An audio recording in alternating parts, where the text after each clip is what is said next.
Hi everyone, चलिए जान लेते हैं कॉन्स्टिट्यूशन ऑफ इंडिया के बारे में। तो सबसे पहले हम डिफिनीशन की बात करते हैं। तो इसका डिफिनीशन क्या हो सकता है? डिफिनीशन कुछ भी नहीं है, बस इसको ऐसे समझना है कि जो बेसिक रूल्स होते हैं ना, जैसे किसी भी इंस्टीट्यूशन को चलाने के लिए उसका कुछ अपना एक रूल रेगुलेशन होता है, ठीक है। वैसे ही देश को चलाने के लिए ये एक बेसिक रूल्स का एक बुक होता है, या फिर आप ये रिटन भी हो सकता है, नॉन रिटन भी हो सकता है, ठीक है।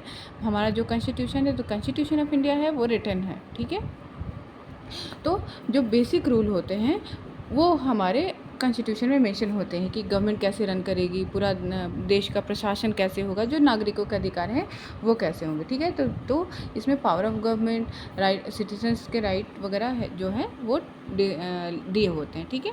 उसके बाद हम आर्टिकल को समझ लेते हैं। तो उसी बेसिक्स रूल्स को पूरा एलेबोरेट करके नहीं, बट जो बेसिक रूल्स होते हैं ना, उसको आर्टिकल में नंबरिंग के फॉर्म में दिया हुआ, उसका डिटेल जो है वो आप जब उस आर्टिकल में जाओगे तो आपको डिटेल्स मिल जाएगा, ठीक है। तो वो जब नंबरिंग के फॉर्म में जो हम आर्टिकल, जो जितने भी कानून है उसको जब नंबर के फॉर्म में लिखते हैं तो वो हमारा क्या है, आर्टिकल बन जाता है, ठीक है।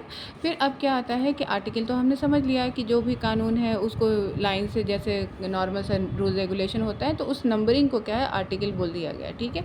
अब क्या है कि उस नंबरिंग में भी क्या है, पार्ट्स क्या होते हैं। तो अब क्या होता है कि हर चीज़ के लिए अलग अलग, जब भी आप कहीं जाते हो तो हर चीज़ों के लिए कहीं के लिए कुछ और कानून होता है, कहीं के लिए और कुछ कानून होता है। ऑफ़िसर से मिलने का अलग कानून होता है, कहीं ऑफ़िस में घुसने का अलग कानून होता है, किसी संस्थाएं के अलग रूल रेगुलेशन होता है, ठीक वैसे ही, ठीक है। हर चीज़ के लिए अलग अलग आर्टिकल्स होते हैं। तो अब क्या है ना कि एक हर चीज़ की प्रकृति के अनुसार, फॉर एग्जांपल क्या है, नागरिकता, ठीक है। नागरिकता के में एक आर्टिकल में तो नागरिकता से संबंधित सारी चीज़ें आएगी नहीं। तो क्या करा गया कि उससे रिलेटेड जितने आर्टिकल थे, जैसे कि 5 से लेकर के 11 तक, 5 to 11 जितने भी आर्टिकल हैं वो सिटीजनशिप में आते हैं। अब ये 5 to 11 आर्टिकल जो है सिर्फ और सिर्फ सिटीजनशिप की बात करते हैं। तो इनको क्या करा गया कि सिटीजनशिप के ग्रुप में डाल दिया गया और इस ग्रुप का नाम दे दिया गया ग्रुप 2। अब इस ग्रुप 2 को ही पार्ट 2 कहते हैं, ठीक है, पार्ट 2 कहते हैं, ठीक। तो इस तरीके से जितने भी पार्ट हैं वो एक पर्टिकुलर टॉपिक पे बेस्ड आर्टिकल्स हैं, ठीक है। जितने भी पार्ट्स हैं वो पर्टिकुलर टॉपिक पे बेस्ड आर्टिकल है। आई होप आपको पार्ट समझ में आ गया होगा।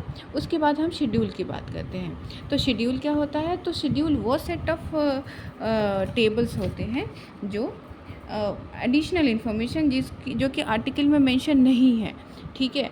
तो जो आर्टिकल में मेंशन नहीं हो पाए, वैसे जितने भी इन्फॉर्मेशन है उसको शेड्यूल में डाल दिया गया है, ठीक है।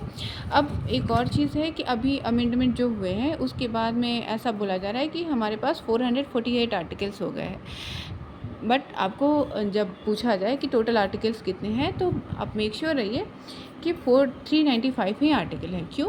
क्योंकि जो हमारा जो बेसिक कॉन्स्टिट्यूशन, जब हमारी कॉन्स्टिट्यूएंट असेंबली फॉर्म हुई थी, जो डिज़ोल्व हुई थी, सॉरी, वो 26 नवंबर 1949 को डिज़ोल्व हो गए थे। उसके बाद तो नए आर्टिकल बने नहीं, तो फिर जो हमारा ओरिजिनल आर्टिकल है वो 395 ही रह गया।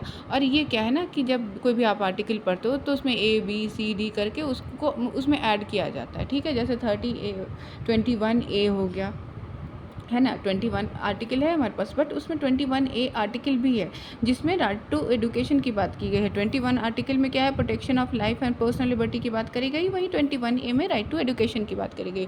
वैसे ही बहुत सारे जो आर्टिकल हैं उनमें आप कह सकते हो कि सबसेक्शन बना दिया गया है, एक उसका पार्ट कर दिया गया है, जिसको जब आप ऐड करोगे तो आपको 448 आर्टिकल मिलेंगे।